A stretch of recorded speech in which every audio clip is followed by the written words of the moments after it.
नमस्कार, मैं अर्जुन देवासी स्वागत करता हूं आपका सौर्य स्टूडियोज में। आज की इस वीडियो में हम डिस्कस करेंगे कि मेक इन इंडिया प्रोजेक्ट को किस प्रकार से सफल बनाया जा सकता है और इसके सामने वर्तमान में कौन कौन सी चुनौतियां खड़ी है। साथ ही में इंडियन गवर्नमेंट को इस पर क्या क्या कदम उठाने चाहिए, किस किस सेक्टर में सुधार करना चाहिए, और साथ ही में मैं आपको बताऊंगा कि जो इजराइल कंट्री है उनके कौन कौन से ऐसे मॉडल्स हैं जो हमारे काम आ सकते हैं। आप इजराइल कंट्री के बारे में जरूर जानते होंगे क्योंकि वो हमारे बाद से आज़ाद हुई थी, लेकिन आज इजराइल कंट्री की अपनी एक अलग पहचान है ग्लोबल मार्केट में।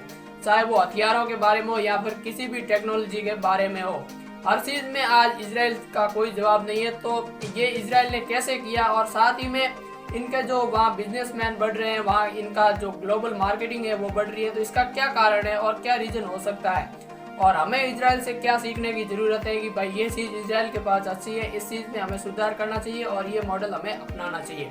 तो इन सब की पूरी डिटेल के साथ हम चर्चा करेंगे, सो आप एंड तक हमारे साथ वीडियो में बने रहें और इसी प्रकार की वीडियोज और इंडियन आर्मी के जो वीर सपूत हैं उनकी बायोग्राफी पाने के लिए आप चैनल को सब्सक्राइब करना ना भूलें। तो चलिए शुरू करते हैं। सबसे पहले तो हम बात करेंगे कि एक बिजनेस को इस्टेब्लिश करने के लिए जो ज़रूरत होती है, क्या क्या रिक्वायर्ड होती है उसकी। तो सबसे पहले एक बिजनेस को अगर आपको इस्टेब्लिश करना है तो सबसे पहले आपको इंफ्रास्ट्रक्चर चाहिए, उसके बाद में आपको मैन पावर चाहिए और फिर उसके बाद में आपको चाहिए कनेक्टिविटी, यानी कि उस शहर की कहाँ कहाँ तक कनेक्टिविटी है, उसकी इंटरनेशनल कनेक्टिविटी है या नहीं है, नेशनल कनेक्टिविटी कैसी है और वहाँ पे ट्रांसपोर्ट कनेक्टिविटी कैसी है। तो इन सब की हमें ज़रूरत पड़ती है। तो सबसे पहले इंफ्रास्ट्रक्चर, जो कि भारत के पास में इंफ्रास्ट्रक्चर की बहुत कमी है, चाहे वो रोड मामले में हो या फिर भवन निर्माण मामले में हो, बहुत देरी से काम हो रहा है। हालांकि अब तो थोड़ी रफ्तार पकड़ी है, लेकिन फिर भी अभी तक इसमें सुधार करने की ज़रूरत है, क्योंकि अगर बिजनेस को इस्टेब्लिश करना है तो सबसे पहले हमें इंफ्रास्ट्रक्चर की तो ज़रूरत पड़ेगी। उसके बाद आता है मैन पावर। मैन पावर तो हमारे पास बहुत है, चाहे आइडिया हो या फिर टेक्नोलॉजी में, हर चीज़ में मैन पावर हमारे पास बहुत है। इनफैक्ट जो माइक्रोसॉफ्ट है, एप्पल है जैसी बड़ी बड़ी कंपनियां, उनमें भी ज़्यादातर कर्मचारी भारतीय ही है। तो मैन पावर की हमारे पास कोई कमी नहीं। और तीसरी का जो हमारी बात है वो कनेक्टिविटी, यानी कि किस शहर से क्या कनेक्टिविटी है। जैसे कि मैं अभी जो जालोर से हूँ, अगर मैं जालोर के सांसोर सिटी में बिजनेस करना चाहूँ तो मैं सबसे पहले यह देखूंगा कि इसमें इंफ्रास्ट्रक्चर है या नहीं है, मैन पावर है या नहीं है। फिर मैं देखूंगा कि इसकी कनेक्टिविटी कहाँ तक है, यानी कि यहाँ पर रेल लाइन से बड़ी सिटी से जोड़ी हुई है या नहीं, एयरलाइन सुविधा है कि नहीं, या इसकी रोड कनेक्टिविटी कैसी है। अगर रोड कनेक्टिविटी अच्छी होती है, रेल सुविधा वहाँ पर होती है, एयरलाइन सुविधा होती है, तो वहाँ पे बिजनेस जल्दी ग्रो होता है। लेकिन अगर मैं आज की टाइम में सांसोर की बात करूँ तो ऐसी कोई सुविधा अभी सांसोर में उपलब्ध नहीं है। तो इस प्रकार से जो बिजनेसमैन होते हैं वो दूसरे स्टेट में जाएंगे या फिर दूसरी कंट्री में जाएंगे। आपने देखा होगा कि ज़्यादातर बिहार में पहले फैक्ट्रियाँ थी, ज़्यादातर कोल माइन वगैरह बहुत सारी फैक्ट्रियाँ थी। जब झारखंड अलग हुआ तो सारी झारखंड में चली गई और बिहार की राजनीति के कारण वहाँ से जो आने वाली जो कंपनियां थी वो ज़्यादातर गुजरात में आ गई, इधर झारखंड में चली गई। तो कहीं ना कहीं इसमें राजनीतिक भी इन्वॉल्व होते हैं। और आपने एक बड़ा उदाहरण देखा होगा टाटा का। टाटा जब अपना प्लांट बंगाल में लगाने वाली थी, लेकिन वहाँ से उनको प्लांट लगाने नहीं दिया गया और उसने अपना प्लांट गुजरात में ट्रांसफर कर दिया गया। तो इससे गुजरात एक अमीर स्टेट बन गया। आज इकोनॉमी में गुजरात का बड़ा हाथ है हमारे भारत में। अब बात करेंगे कि इसको किस प्रकार से सुधारा जा सकता है। तो सबसे पहले हमें इंफ्रास्ट्रक्चर बिल्ड करने होंगे जल्दी से जल्दी, और इसके लिए हमें इजराइल या चाइना वाला मॉडल भी अपना सकते हैं। इसके बाद से हमें मैन पावर की हमारे पास कोई कमी नहीं है, मैन पावर बहुत है, बस हमें उन्हें मौका देना है ज़्यादा से ज़्यादा। और फिर अगर हम बात करें तो फिर जो आती है कनेक्टिविटी, यानी कि हमें जो छोटे छोटे शहर है, बड़े बड़े शहर हैं, तो उनको बड़े बड़े रेल लाइन से भी कनेक्ट करना होता है। अब हमारे जालोर में देख लीजिए, मैं यहाँ का ही उदाहरण देता हूँ कि सांसोर एक बड़ी सिटी है और जो गुजरात बॉर्डर लगता है, तो इस बॉर्डर में राजस्थान की सबसे बड़ी सिटी यही है बॉर्डर के आसपास। लेकिन फिर भी यहाँ पर रेल लाइन से कोई कनेक्टिविटी नहीं है और रोड भी इतने अच्छे नहीं है। तो यहाँ पर अगर कोई कंपनी इस्टेब्लिश करता है तो उनको सबसे पहले तो इंफ्रास्ट्रक्चर और कनेक्टिविटी के मामले में सोचना होगा, क्योंकि यहाँ पर ज़्यादातर कोई कनेक्टिविटी है नहीं। तो यहाँ पर कोई लोग ज़्यादा अपना बिजनेस इस्टेब्लिश नहीं करेंगे, क्योंकि यहाँ पे कनेक्टिविटी है नहीं, इंफ्रास्ट्रक्चर है नहीं। मैन पावर से काम नहीं चलता है। एक मैन पावर ही है आपके पास और आपके पास इंफ्रास्ट्रक्चर नहीं है, आपके पास अच्छी कनेक्टिविटी नहीं है, तो आप उस बिजनेस को ज़्यादा एक्सपेंड नहीं कर पाएंगे।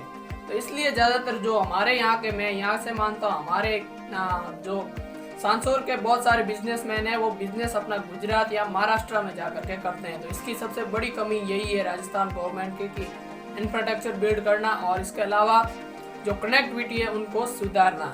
जो ये प्रोजेक्ट है मेक इन इंडिया, इसको सिर्फ नाम से हम सफल नहीं कर सकते। इनफैक्ट जो मैं अभी आपके सामने रिकॉर्डिंग कर रहा हूँ तो इसमें जो इक्विपमेंट यूज हो रहे हैं वो भी अपने इंडिया में बने हुए नहीं है, क्योंकि यहाँ पर ऐसी टेक्नोलॉजी है नहीं, टेक्नोलॉजी की कमी है। अगर लोग ज़्यादा टेक्निकल होते हैं तो बाहर चले जाते हैं, क्योंकि यहाँ पर उनको अवसर दिया नहीं जाता है। तो इसलिए हमें गवर्नमेंट को चाहिए कि ज़्यादा से ज़्यादा युवाओं को अवसर दें, और इसलिए जो बाहर से कंपनियां आ रही है उनको भी ज़्यादा से ज़्यादा इंफ्रास्ट्रक्चर मुहैया कराए, कनेक्टिविटी बढ़ाई जाए, तो ज़्यादा कंपनियां आएगी और इससे फ़ायदा हमारा ही होगा। अब हम बात करेंगे इजराइल मॉडल की। इजराइल क्या मॉडल अपनाता, यानी कि अगर आप इजराइल में गए, आपके पास आइडिया है, आप जाकर के वहाँ की गवर्नमेंट से मिले और अपना आइडिया बताया। अगर उस इजराइल की गवर्नमेंट को आपका आइडिया पसंद आ गया तो वो उस आइडिया के आधार पर जितनी आपकी मनी रिक्वायरमेंट है वो आपको देगा। यानी कि तुम आइडिया लाओ, पैसा हम लगाएंगे, सफल हुआ तो 50-50, वरना तुमसे पैसे नहीं मांगे जाएंगे। और जो आपको पैसा दे रहा है 10 करोड़ 4 करोड़ जो भी दे रहा है उसका ब्याज ही हम लेंगे अगर आपका आइडिया सफल हुआ तो, और 50-50, वरना आपसे कोई पैसा नहीं लिया जाएगा। तो वहाँ की पॉलिसी ये है, और इसलिए यहाँ पर लोग ज़्यादा आते हैं, क्योंकि उनको डर नहीं है कि अगर सफल हो गए तो लाइफ सेट है, नहीं सफल हुए तो फिर कोशिश करेंगे, कि अपने को कोई डर तो है नहीं। इसलिए आज इजराइल इतना बड़ा एक्सपेंड कर पाया है, और चारों तरफ से मुस्लिम कंट्री से घिरा हुआ ये देश, और जहाँ पर हमेशा मुस्लिम कंट्रियों ने उसको बहुत ही ज़्यादा प्रताड़ित किया है, लेकिन फिर भी आज इजराइल ग्लोबल मार्केट में अपनी एक अलग ही पहचान है। क्यों? क्योंकि इसके पीछे वजह है टेक्नोलॉजी और वहाँ की गवर्नमेंट। हमारे यहाँ तो अगर किसी को कोई फैक्ट्री लगानी है तो पहले वो लैंड मालिक के पास जाएगा, फिर वहाँ के नेताओं से मिलेगा, उनको 5% अपने अंदर देना पड़ेगा हिस्सा, फिर वहाँ से उसको परमिशन लानी पड़ेगी, उसके बाद से ये, और इसके बाद फिर भी अगर गवर्नमेंट बदल गई तो फिर क्या पता अगला नेता कौन आएगा। ये बहुत सारी समस्या रहती है, इसलिए ज़्यादातर बिजनेसमैन यहाँ पर इन्वेस्ट नहीं करते हैं, क्योंकि यहाँ पर गवर्नमेंट इस्टेब्लिश नहीं है। हालांकि गवर्नमेंट इस्टेब्लिश है, लेकिन अगर यहाँ से कोई नेता बदला तो वो अपनी पॉलिसी बदल देगा। यानी कि एक गवर्नमेंट आती है उसकी अलग पॉलिसी रहती है, दूसरी गवर्नमेंट आती है तो उसकी अलग पॉलिसी रहती है। इसकी वजह से ज़्यादातर बिजनेसमैन भारत में अपना बिजनेस करना नहीं चाहते, क्योंकि यहाँ पर समस्याओं का सामना बहुत ज़्यादा करना पड़ता है। और इजराइल को आपने देखा होगा कि एक साथ 6 देशों को 3 दिन में युद्ध में हराया था। एक इतना सा देश है जो कि हमारे गुजरात राज्य से भी छोटा है, लेकिन फिर भी उसने अपने पड़ोस के 6 देशों को एक साथ मिलकर अकेले युद्ध में हराया था, वो भी टेक्नोलॉजी की बदौलत। और अगर आज इसके ऊपर कोई मिसाइल अटैक करता है तो ये अपने आप इनके चारों ओर मिसाइल सिस्टम लगा हुआ है, वो मिसाइल हवा में ही नष्ट हो जाती है। इतनी टेक्नोलॉजी इन्होंने बिल्ड की है। और यहाँ से अगर कोई बिजनेसमैन आता है और अपनी कंपनी अमेरिका से इजराइल में लाना चाहता है तो इनकी ये एक पॉलिसी है, ये कहते हैं कि आप हमारे यहाँ पर आओ, आपकी जो मैन पावर होगी वो हमारे पास है, जो आपको सैलरी देनी उनका 40% सैलरी हम देंगे, और आप यहाँ पर आकर के कंपनी बिल्ड करो। तो उससे क्या है कि ज़्यादातर बिजनेसमैन अट्रैक्टिव होते हैं और ज़्यादा बिजनेसमैन वहाँ पर आते हैं, और इनकी कंट्री में भी अपने सरकारी लोग लगा रखे हैं कि जो भी टेक्नोलॉजी निकलती है उसको देश भर में फैलाओ, सभी लोगों के पास उस टेक्नोलॉजी को पहुँचाओ, और इससे अपना पैसा आएगा और अपना कंट्री और डेवलप हो जाएगा। तो ये मॉडल है इजराइल का। और इजराइल एक आज अगर सैन्य ताकत में बात की जाए इजराइल की, तो आज इजराइल सैन्य ताकत में किसी का कोई मुकाबला नहीं है इजराइल के साथ, क्योंकि इजराइल अपनी ऐसी बिल्ड कर रहा है, जैसे बिना पायलट वाले विमान, या फिर चारों ओर से लगे अपने मिसाइल सिस्टम, ऐसे इन्होंने कनेक्ट कर रखे हैं कि अगर इसके ऊपर कोई मिसाइल हमला भी करती है तो उसको हवा में ही मार दिया जाता है। तो हमें कहीं ना कहीं इजराइल से एक तो सीखनी चाहिए इंफ्रास्ट्रक्चर, एक उनकी पॉलिसी, इसके अलावा जो बिजनेसमैनों को पैकेज दे रहे हैं वो भी हमें सीखना चाहिए। और सबसे बड़ी बात तो हमारे राजनेताओं को सुधरना चाहिए, क्योंकि जब तक राजनेता नहीं सुधरेंगे तब तक राज कैसे सुधरेगा। अगर किसी राज्य में वहाँ के जो मंत्री हैं वही नहीं सुधरे हुए हैं तो फिर राज कैसे सुधरेगा।